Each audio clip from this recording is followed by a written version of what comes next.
Okay, let's start with the first question. Could you tell me uh, why? What is your assessment about the Vietnam economic growth prospect in the second half of this year, 2022? Yeah, so I think overall I'm quite optimistic about Vietnam's growth towards the rest of the year. I think the Vietnamese government is managing a stable reopening. Of course, we need to keep a sharp focus on inflation, and especially the impact of inflation on consumer demand to make sure that we continue to stimulate growth in Vietnam. Other than that, I think this is about clever management of the reopening of tourism, which is a very important sector to Vietnam, and the sector obviously needs support to open in the right way to revitalize itself.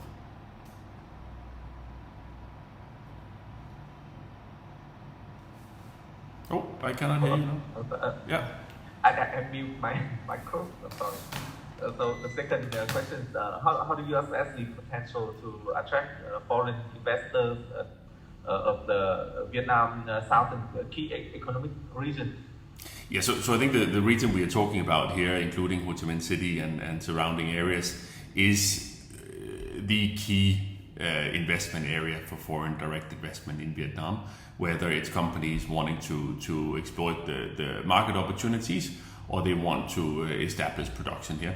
I think the key challenge is to keep moving up, to keep educating the workforce so that the increases in salary, in living cost and so on can be offset by more skilled labor. So in terms of the competitive advantage compared to the other of Vietnam, so what the southern key economic regions can have compare with others? Yeah, so I think it's a combination of several factors.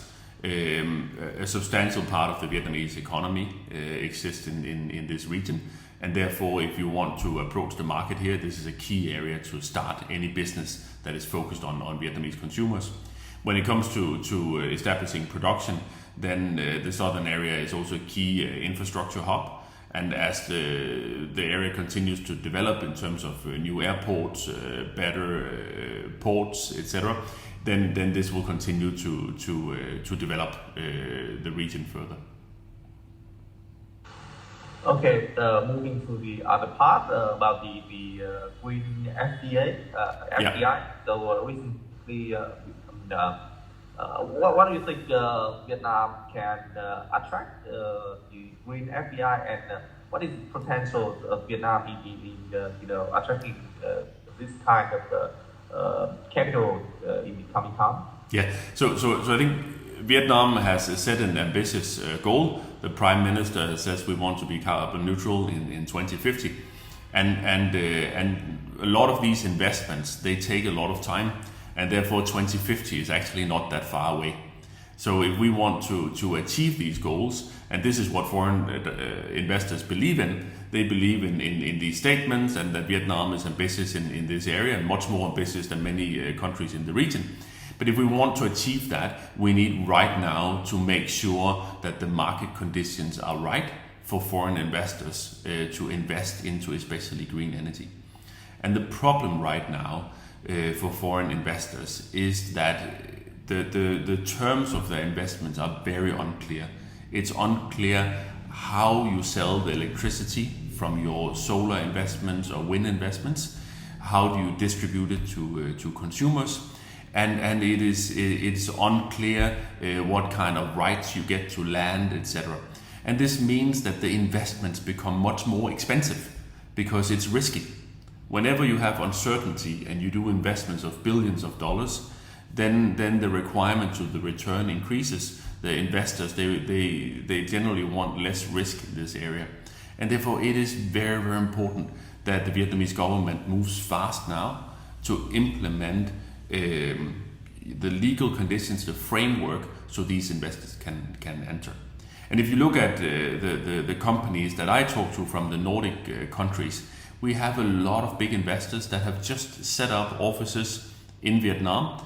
Companies like Equinor, like Copenhagen Infrastructure Partners, Mainstream, etc. So all the big investors, they are here, and they are trying to find out how to make the right investments. So this is really the opportunity for Vietnam, because green investments are popular, and many pension funds, banks, investors want to pour money into this.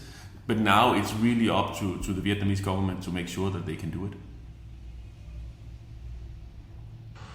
Okay, so recently the Vietnam credit rating has been upgraded to BB plus by S&P rating. So what do you think? What is your opinion about this?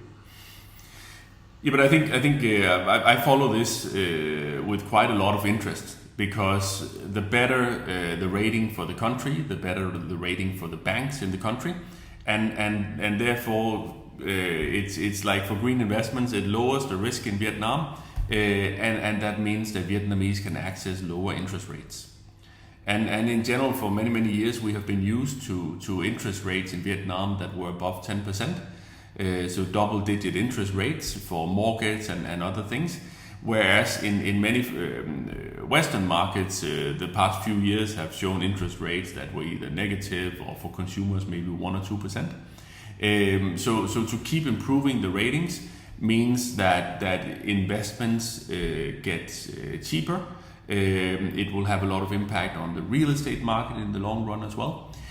The change, of course, when it comes to interest rates, is at the same time as global interest rates are increasing.